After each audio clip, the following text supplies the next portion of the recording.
Maintenant, dans les visions, il existe maintenant une autre dimension de vision qu'on appelle les extases. Vous me comprenez? C'est les extases que l'on appelle autrement les transports de l'esprit. Parce que je ne veux pas prendre les termes occultes pour dire voyage astral, non. Je suis en train de parler de transport de l'esprit. Le frère a dit, il m'arrive des moments où je suis en train de prier, je sens comme si mon esprit, comme si je suis sorti. En réalité, Dieu peut utiliser un homme dans une dimension extasique, telle que quelqu'un voit comme si il peut être même chez lui à la maison, en même temps, il a vraiment l'impression d'être à l'église et de vivre tout ce qui est en train de se passer là. Maintenant, la différence entre les occultistes et nous, les prophètes de Dieu, réside en ceci. Un occultiste peut se décider lui-même quand est-ce qu'il va sortir.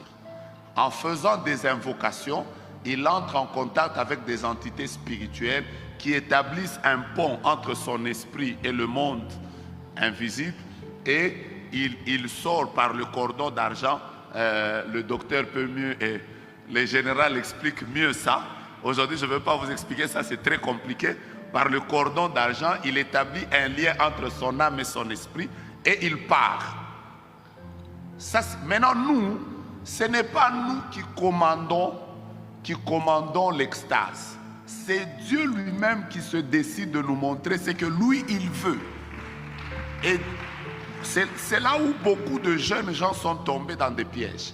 Parce que des prophètes vous enseignent que vous pouvez entrer en contact avec un ange et cet ange peut vous faire vivre ces expériences-là. C'est très faux. Les personnes qui vous font entrer dans ce monde-là ne sont en réalité que des démons.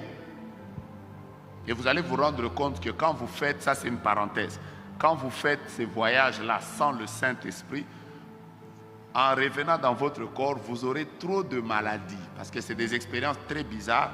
Ça fait même que quelqu'un vieillisse rapidement.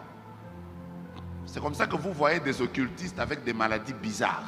Parce que ces exercices-là, il faut que ce soit Dieu qui te les montre. J'insiste beaucoup, mon frère.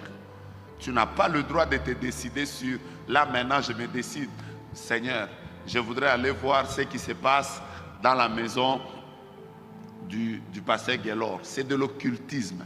Ce n'est pas du prophétique biblique. Dans le prophétique biblique, c'est Dieu qui se décide quand il veut te faire voir quelque chose et où il veut te faire voir. N'oubliez pas...